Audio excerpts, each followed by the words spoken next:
नमस्कार दोस्तों, स्वागत है आपका फिर से एक नए वीडियो में। दोस्तों, मैंने हाल ही में कुछ समय पहले एक खबर दी थी आपको, जिसमें बीएसएनएल का जो सीएमडी है उनको चेंज किया जा रहा है।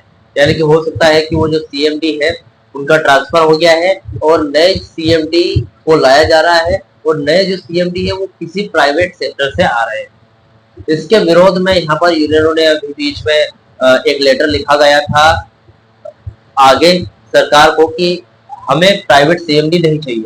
बीएसएनएल में से कोई अनुभवी जो व्यक्ति है सीएमडी बनता है तो वो अलग बात है। तो इस तरीके का यहाँ पर वीडियो लेकर आया था, यहाँ पर मैं एक अपडेट लेकर आया था।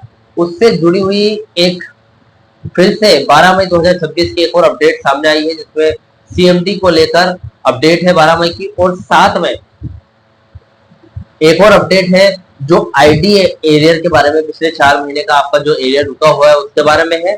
2 अपडेट हो गई। उसके बाद आगे आने वाले, उसके बाद देखिए पेंशन रिवीजन कोर्ट केस की आज यानी 13 मई 2026 की क्या हलचल है उसके बारे में भी आज आपको बताने वाला हूँ। बिल्कुल 100% सटीक खबर।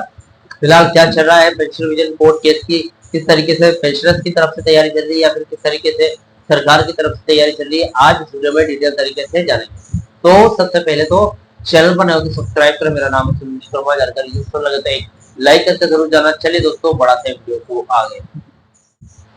तो दोस्तों देखिए, सबसे सटीक खबर है 12 मई की पहली खबर की अगर बात करूं तो सीएमडी का कार्यालय विस्तार। सीएमडी का जो पिछले सीएमडी थे उनका जो कार्यालय यानी कि काम करने के दिन है और बढ़ा दिए गए हैं। डॉट श्री रवि ए रॉबर्ट जेरॉर्ड पहले सीएमडी थे। सीएमडी के रूप में अतिरिक्त प्रभार 6 महीने के लिए और बढ़ा दिया गया, यानी कि 6 महीने के लिए और उनको रखा गया है, ताकि क्योंकि वो पहले से अनुभवी है। और सीएमडी अगर वो आगे 6 महीने के लिए रहेंगे तो बीएसएनएल में कर्मचारियों के जो मुद्दे हैं उनकी क्या स्थिति रहने वाली है उनके बारे में जानना बहुत जरूरी है। क्योंकि देखिए, वेज रिवीजन का मुद्दा अटका हुआ है, पेंशन रिवीजन भी कोर्ट केस के चक्कर काट रहा है, उसके बाद आईडी एरियर का मुद्दा भी अटका हुआ है। तो इन सभी मुद्दों को देखें तो आगे आने वाले 6 महीने में ये मुद्दे किस तरीके से या तो सॉल्व होंगे या फिर और ज्यादा लटकेंगे। आगे आने वाले समय में कब तक थर्ड पीआरसी लागू नहीं होगी, देखते हैं। देखिए दोस्तों, डॉट जड़ की बात यह कि सरकार के हिसाब से देखा जाए तो अतिरिक्त प्रभार यानी कि एडिशनल चार्ज का मतलब ये होता है कि मैनेजमेंट अभी भी काम चलाऊ स्थिति में है, यानी कि देखा जाए तो जो सीएमडी है वो और काम कर सकते हैं। पेंशन और वेज रिवीजन पर असर की बात करूं, जब तक कोई परमानेंट सीएमडी नहीं आता तब तक बड़े नीतिगत फैसले जैसे कि थर्ड पीआरसी हो गई, थर्ड पीआरसी की फाइल को कैबिनेट से पास करवाना अक्सर ठंडे बस्ते में ही रहते हैं। यह विस्तार 15 अप्रैल 2026 से लागू किया गया है, जो बताता है कि प्रशासन अभी भी किसी बड़े बदलाव के मूड में नहीं है। देखा जाए तो देखिए, यहाँ पर सीएमडी अगर परमानेंट सीएमडी आता है और वो मैनेजमेंट के खिलाफ कड़े फैसले लेता है कि हाँ थर्ड पीआरसी लागू करना या फिर पेंशन रिवीजन लागू करना जरूरी है, तो वो ताकत रखता है कि थर्ड पीआरसी लागू हो जाए। लेकिन अभी कोई परमानेंट सीएमडी नहीं है बीएसएनएल में, तो हो सकता है कि आने वाले 6 महीने तक थर्ड पीआरसी या फिर पेंशन रिवीजन जैसे जो भी मुद्दे हैं वो सॉल्व हो ही ना। तो वो डिपेंड करता है कि कब तक सीएमडी बदलता है। तो फिलहाल एक ये अपडेट थी। उसके बाद दूसरी अपडेट 12 मई की है। 12 मई की दूसरी खबर की अगर बात करें तो आईडी एरियर और 20 मई को जो धमाका होने वाला है प्रोटेस्ट चेन के बारे में है। देखिए, एरियर की फाइल अब तक डॉट ने क्लियर नहीं की है। अभी डॉट की बात मानो तो एरियर 4 महीने का एरियर जो डीपीए ने आदेश दिए थे, पैरा 5 को हटाया था, अफोर्डेबिलिटी क्लॉज को बाईपास करके क्लियर किया था, उसकी जो फाइल है वो अभी भी डॉट के पास अटकी हुई है। और उस फाइल का स्पष्टीकरण डॉट ने मांगा था, किससे? बोर्ड ऑफ डायरेक्टर से 29 अप्रैल को। अब स्पष्टीकरण मांगा था तो उसका जवाब अब तक बोर्ड ने डॉट को नहीं दिया है। तो देखते हैं क्या है। देखिए, प्रशासन का जो शतरंज का खेल है वो किस तरीके से चल रहा है। पिछले शुक्रवार को खबर आई थी कि मैनेजमेंट बोर्ड ऑफ मेंबर से पूछ रहा है कि क्या एरियर मई की सैलरी के साथ दे सकते हैं या नहीं। भाई साहब, जब डीपी ने आदेश दे दिया है कि एरियर मई की सैलरी के साथ ही मिलेगा, मई के बढ़े हुए आईडीए के साथ 1 जून तक। तो आपको ये बात माननी चाहिए। लेकिन डोट अभी भी उसी बात पर अड़ा हुआ है, या फिर डोट मैनेजमेंट से स्पष्टीकरण मांग रहा है, और मैनेजमेंट अपने ही मेंबर से पूछ रहा है कि मई की सैलरी के साथ पिछला एरियर दे या नहीं। लेकिन हकीकत यह है कि मैनेजमेंट ने अभी तक डोट को लिखित जवाब नहीं भेजा है।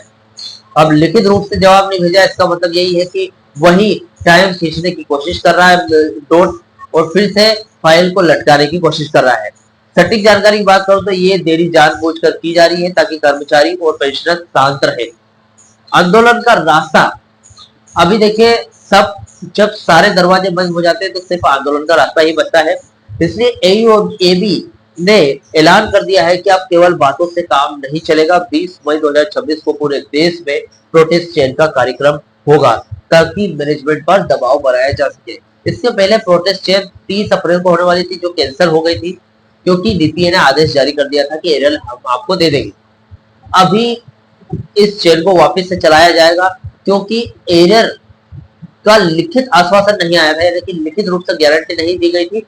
सिर्फ गारंटी दी गई थी कि हम आपको एरियर दे देंगे मई की सैलरी के साथ, लेकिन नहीं मिला। यानी कि अभी तक इसकी कोई यहाँ पर डोट पे फाइल अटकी है, अभी तक तो फाइल को क्लियर हो जाना चाहिए था क्योंकि डीपी ने आदेश यहाँ पर जारी कर दिए थे। पेंशन डिवीजन कोर्ट केस की बात कर लेते हैं कि आज 13 मई 2026 को क्या हलचल हुई है।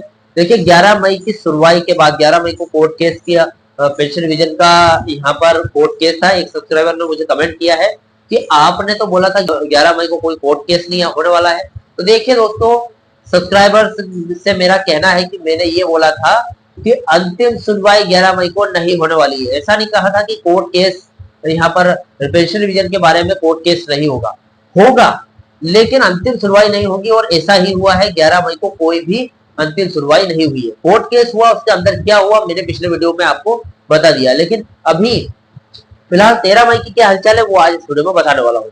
11 मई को जो भी कोर्ट केस में हुआ, सरकारी वकीलों ने फिर से समय मांगने की कोशिश की, लेकिन जज साहब ने साफ कर दिया है कि बुजुर्ग पेंशनर्स की उम्र और उनकी जरूरतों को देखते हुए इसे और लटकाया नहीं जा सकता। वकीलों की क्या तैयारी देखिए, पेंशनर्स एसोसिएशन ने वकील अब इस दलील पर काम कर रहे हैं कि पेंशन रिवीजन और वेज रिवीजन दो अलग अलग चीजें हैं। पेंशन का पैसा सरकारी खजाना यानी कि कंसोलिडेटेड फंड ऑफ इंडिया से आता है, इसलिए बीएसएन के मुनाफे या घाटे से इससे कोई लेना देना नहीं होना चाहिए।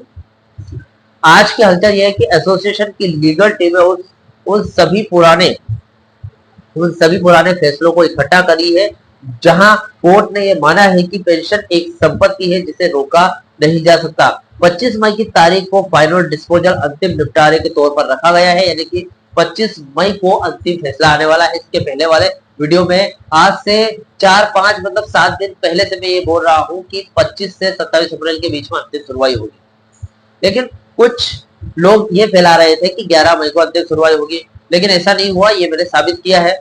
अभी आगे आने वाले दिनों में जो भी कोर्ट केस की जो भी तैयारियां रहेगी, जो भी हलचल रहेगी, मैं वीडियो में जरूर लेकर आऊंगा। फिलहाल इस वीडियो से जुड़ा हुआ आपको कोई भी डाउट क्वेश्चन वगैरह हो तो मुझे कमेंट बॉक्स में कमेंट कर सकते हैं। वीडियो अच्छा लगा तो वीडियो को लाइक कमेंट से जरूर करें। मिलते हैं दोस्तों नेक्स्ट वीडियो में। सी यू सून।